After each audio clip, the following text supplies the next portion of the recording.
I'm looking around the room and I see a lot of folks that either I coached or coached with back when I was a lot younger, even coached.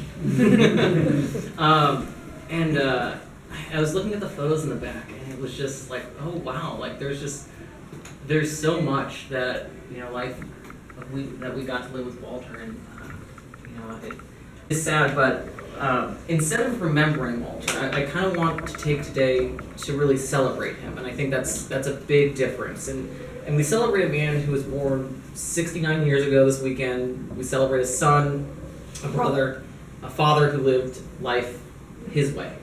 Now, I will say this: I'm a little shocked here today, not because he's gone or anyone, but because anyone who really knew Walter knew that he was quite stubborn. And I was just convinced he was just too stubborn to pass. And as I reflect on my time with him, I can't help but think that if there was an autobiography about Walter, it'd be the Ballad of a Stubborn Man, the Walter Smith story. And I like to connect people in my life with historical characters, both real and fictitious, and I sometimes find myself relating to, personally, I find myself relating to Cassandra, the doomed prophet of Troy, in my professional life. But for Walter, when I think about him, I reflect, and the person that really comes to mind for me is Socrates.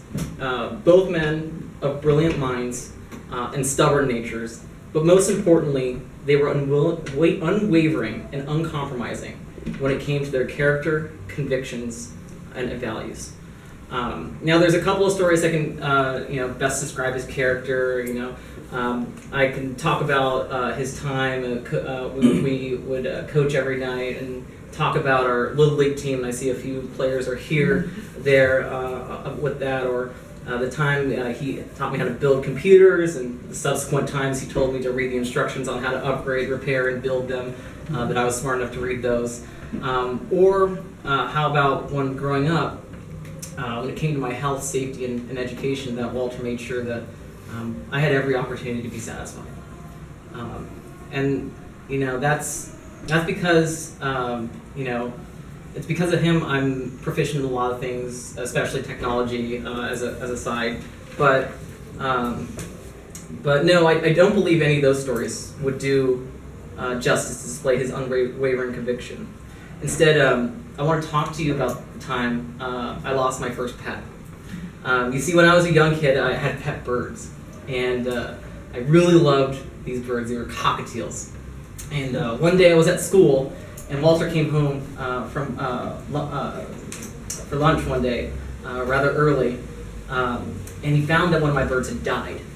And at this point, he's faced with two options. Option one is to tell me the truth and say that my bird had died, and turn this into a teachable moment about life and mortality.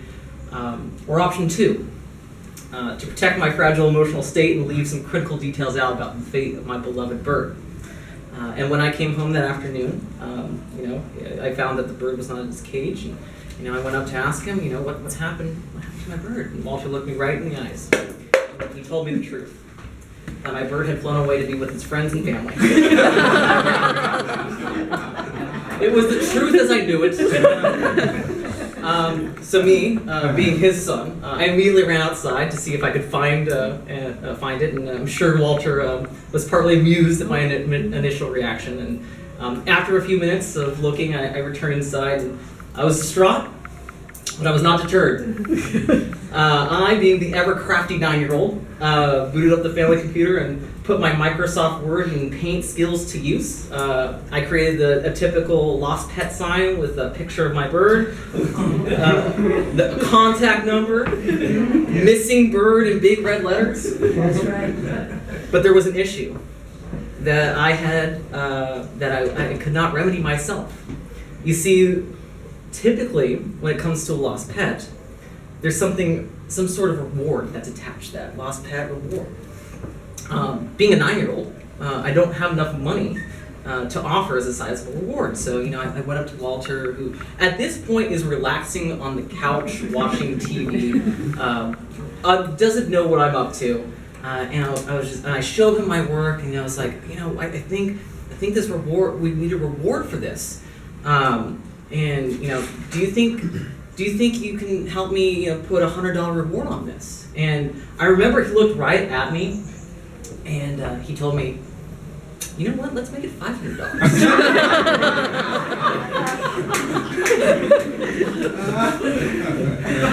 And I'd like to think that as an adult, I would have caught on to the ruse that it was happening. But a 9-year-old Chris was too naive to the situation.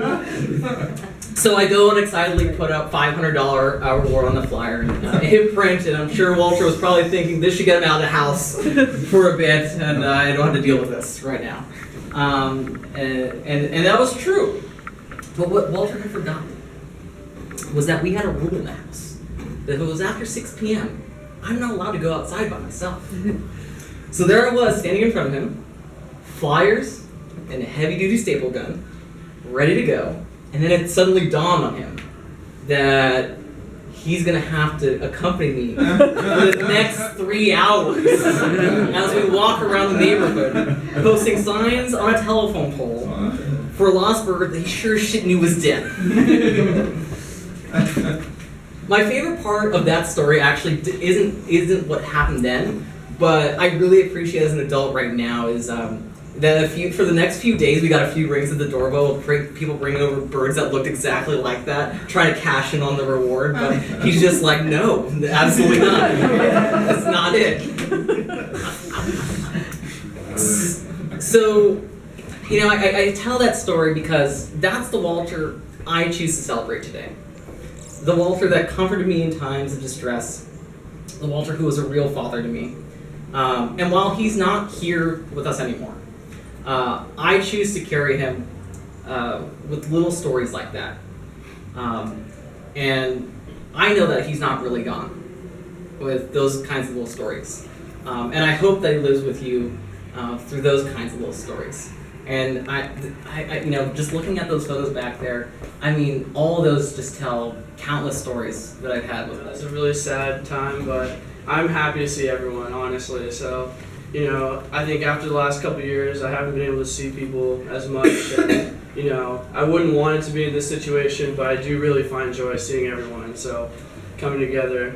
And I think my brother was funny. He was able to bring up a funny story with my dad. And the way I like to remember my dad, he's a quiet guy, but we would spend hours talking together, and we honestly were so different. We were completely different people, but we would just talk for hours and hours, and he loved hearing my side of the story, or my point of view, and then he would always go back and be like, oh no, he's crazy. So but that's the way my dad is, and his sense of humor, he's the type of guy that he'd watch King of the Hill and be in tears for hours. So a very dry sense of humor, but it's funny. And so a big thing I remember with him is he would always bring me to work with him, and always doing work with him, and always seeing the customers. Whenever they saw him, they saw me. They always knew how hard he worked, and that was one thing I always remembered is everyone that he ever worked with always respected his work ethic, and he just had unlimited gas tank. He would go to work and then come home, and then he would be the baseball coach, and then he'd play with me for a couple hours after that, and then he'd wake up and leave at 8 a.m. and he'd just keep doing that. So I think that's really kind of rubbed off. I wanted to always be like that and kind of never run out of gas and always keep up with him so he could go forever. And there was a story, I remember when we went to Washington, D.C., and we were walking around the National Mall, and I was dying. I literally couldn't walk anymore. And my dad, I looked to him because I was like, if I ask my mom, she's going to say no, keep going. So I asked my dad, and I'm like, Dad, can we please stop? I can't go anymore. Can we go? He looks at me, he's like, no, we have to keep going. So I was like, God, you can't get faster. So that's the type of guy he was. He always wanted to keep going. He never wanted to slow down.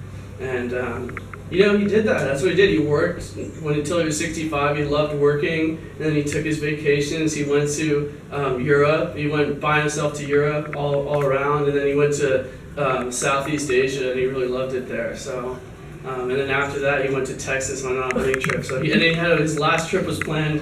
He wanted to go to the headwaters of the Mississippi River and take country roads all the way down the Mississippi River all the way to Louisiana. Wow. And so that was his next trip planned. But So maybe I told him I wanted to meet him in Louisiana, and then we'd go to Bourbon Street together. So that would have been fun. But yeah, so he was my coach, he was my dad, he was my best friend. I really enjoyed spending time with him, and I'm glad I got to see him. I went up 2 weeks before he passed. I went on a big ski trip with my friends from New Jersey, and we got to spend a lot of good time together. And I feel like I have some good closure on the situation. So I spent a lot of good time talking with him.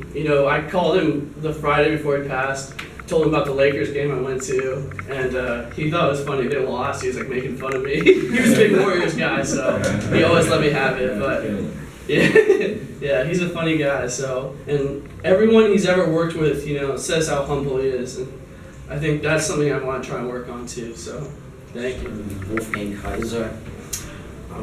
I know Walter for over 40 years. We worked together with Cincinnati Time.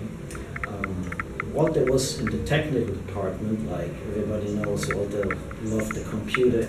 I was in the sales department. So after a couple of years, we both decided we're going to start our own business.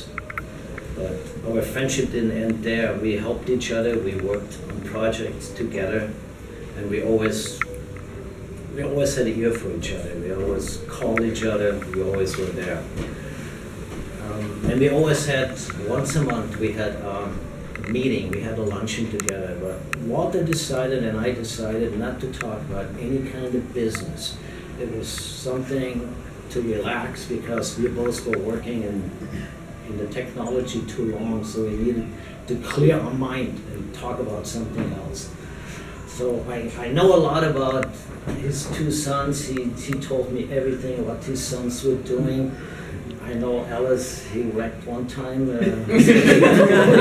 So Walter said, I'm gonna paint it. I said, Walter, what is wrong? I said, well, the fender in the front, we're gonna take the fender off. I said, Walter, I think, just let it go. Maybe get a new one. Yeah, like you said, Walter was a little stubborn. Walter is a German like me, and two Germans, and I don't know my wife. I have to ask her. I don't know if I'm stubborn, but I think it's in our nature. So Walter, I think he decided, no, I think I'm getting a new car. So that was no problem. So that's how Walter was. He liked to fix things before he said, hey, let's buy something new. But like I said, we had our luncheon together once a month, and we talked about the family. And then he talked to me about, he said, Wolfgang, I'm planning to have an Asia trip. Oh, I said, Wolfgang, you're going to Asia? Because usually Walter was working. He works at UC Med 24/7. That was his life. I said, Walter, I'm so happy you're going on the trip to Asia.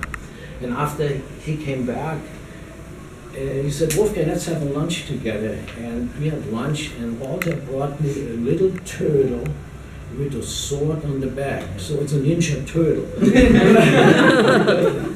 So I said, Walter, thank you very much. I said, I saw that turtle with the sword. I know you're into Japanese sword. I thought I want to bring you this little turtle back. And I still have it at home. And when I see the turtle, I see Walter, because I know it came from Walter.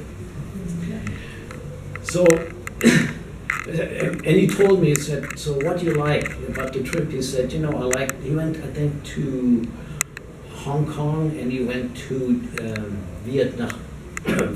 He said, I like Vietnam so much, it was so nice. I like to go again to Vietnam. And his next trip, he called me. He said, Wolfgang, I'm going on a road trip to Texas on Route 66, and I like to do some wild boar hunting while I'm down there. I made some reservation. I'm going down there. I said, Walter, I wish I could join you, but I can't join you right now. But he said, I'm going down. I didn't hear nothing for 2 weeks. Walter came back. He called me. He said, Wolfgang, I'm back. I said, oh, how was the trip? Oh, it's great. I loved the Texas barbecue. I said, oh, that's great. I said, how was the hunt? He said, oh, the hunt was great. They put me up in a little cabin. I enjoyed it. It was raining for 3 days. And then at 8 o'clock, they brought me in a stand. And there was a green light in the feeder. And he said, and then at 2 o'clock, finally the pig came out. He said, I had him in my crosshair. When I shot, the pig ducked, I shot over it. I said, Walter, that was the luckiest pig in Texas. And he laughed. You know what? Another thing I have to say, I know Walter for 40 years. I never had an argument with Walter. Somehow, we two agreed on something. I don't know what it was, because we both maybe stubborn people, and they probably know, hey, we never had an argument. So, and I thought that was very nice. You know, Walter is a dear friend. He was very secure. When Walter told you his word, he meant his word. And he said, I'll be there at 3, we do this and this. Walter will be there, and we're doing this and this. He was very precise, like a German, you know, precise. That's how we Germans are. I like to say that I had the privilege to meet a guy like Walter Smith. He was a sincere person. He loved his family. He loved his 2 sons very, very much. He always told me that. He was a family man, and he's always in my heart. And like I said, when I see that little Ninja Turtle, I will see Walter Smith. Thank you. Smith family because of youth sports, and our sons went to the same school. In fact, the first memory I have of the Smith family, I believe, I was driving our white minivan. You got in the passenger seat, and we drove 4 or 5 kindergartners into the city for Build-A-Bear. That's how far back we go. And so from there, I met Walter. You saw those sports yearbooks out there. That's the years he was on the board of the Blue League. I was the treasurer for those 3 years. And a couple of those years, I coached. At least 1, maybe 2, I think it was, with Walter. And I have the most fond memories of that time, because as we were just talking about, the board was great. We all got along. We got a lot done. And Walter, as you hear, he's just like an interesting, cool dude. And nothing seemed to faze him. And he was just good to be around. And we've stayed in contact, and Facebook keeps people in contact. Yes. So even though I didn't really see him, I saw him all the time. And so when I heard that he passed, it was such a shock. And you have to face your own mortality too as we get older. But it's very sad. Very sad. He's a really good man. And so it was a pleasure and a privilege to work. Thank you. So I have, just incredibly fond memories of Walter. He was just absolutely one of the most wonderful people I think I've had the privilege of meeting. And, I think you're going to hear from Craig also, who's here. All of us were together on the Little League board, which was great. It was a lot of fun. We did do a lot. I think, I see Antonio and, of course, Alex. Walter and I coached together, Alex and my son Cole's final year in Little League. And then I kind of moved away from the board. But I really like to talk about Walter in terms of, the time after that, because after, Little League, we all kind of drifted away. We all had our own thing going on. But Walter really stayed in, and I really treasured this man. We stayed in really close touch and he was really the only person on the board from those years that I stayed in very, very close touch with. I got very heavily involved in girls softball, but we talked a lot. I remember him telling me stories about his trip to Asia and how he had issues with using the subways in Hong Kong, where there were protests about the growing influence of the PRC government on the affairs of Hong Kong. We had a long conversation about that. We had a long conversation about his truck that he spent $75,000 on it, was trying to have declared a lemon. With good reason, I might add. But the most really interesting thing about and then we met up, I know some of you who are local to the area probably remember this, about I think 8 or 9 years ago. I think it was summer 2013. The Belmont Little League team came 1 game away from making it to Williamsport. They lost the West Regional Final, which if they had won, they had gotten to the Little League World Series. And there were like viewing parties up at Carlmont, and a lot of the board members got together at that. And of course, saw Walter there. But he really got and this just totally blew me away about Walter. I think just says that what a great person he is, and how he took an interest in the other things going on in his friends' lives. He got very interested in my youngest daughter's softball activity, And he would come. She's plays in college now, and she went through high school and played for a pretty strong travel organization around here called the NorCal Blast. And we would play a lot up in not far from Sacramento, up in Rockville, Lincoln, and Roosevelt. And Walter would come down and watch some of our games. And see her pitch, and he would call me up like, "Hey, what game is she pitching?" I'm like, "I don't know. There's 3, and I'm not the coach. So it'll probably be one of them, and she'll probably be playing shortstop the other ones." And but it just said to me so much about Walter that he was really interested, and he was always somebody that I would pick up the phone and talk, see, you were all. I think we and his family, of course, were also fortunate to been blessed by him and to have him as part of our lives. So. Thank you all in my schools. Like Steve and Chris, I first met Walter through youth sports, and we served on the Little League board together. And listening to everybody here today started to bring back memories of Walter. When I first joined the board, Dan Dutra was our president. And Dan Dutra, he talked stubborn. Dan was one of those guys very stubborn in what he wanted to do and accomplish on the board. But he was kind of old school and tended to be very sarcastic at times when things would get a little heated. And one of the things that just made me remember was Walter's infusion of humor when Dan would kind of go off rogue on a meeting. And Dan would say something, and then Walter would just deadpan response on something, and you'd just sit there and smile, and just start laughing to yourself. And that was one of the good memories that I remember about him. And he continued to serve after Dan left and I took over as president. And he was important to me on the board because of his personality and his style. He was always somebody that brought reason into discussions and somebody that had a good point of view, which I appreciated, and I think he really helped our board to be successful. And as you guys mentioned, over time, once we were, kids are getting older, we're moving on to different things.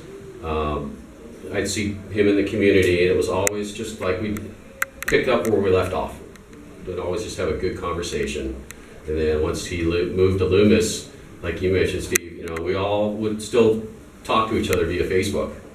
I remember the conversation on the truck. And it was a couple weeks before he passed away that I had just, he posted and I responded and he responded back, and then it was like, wow. We always had that connection, and I appreciate that. And then also outside of that was just on an athletic field. I remember coaching, Little League, soccer, and it was always good conversations afterwards, so very much appreciate that. He was a good guy. Yeah. Thank you. He's not here anymore, but he's not gone.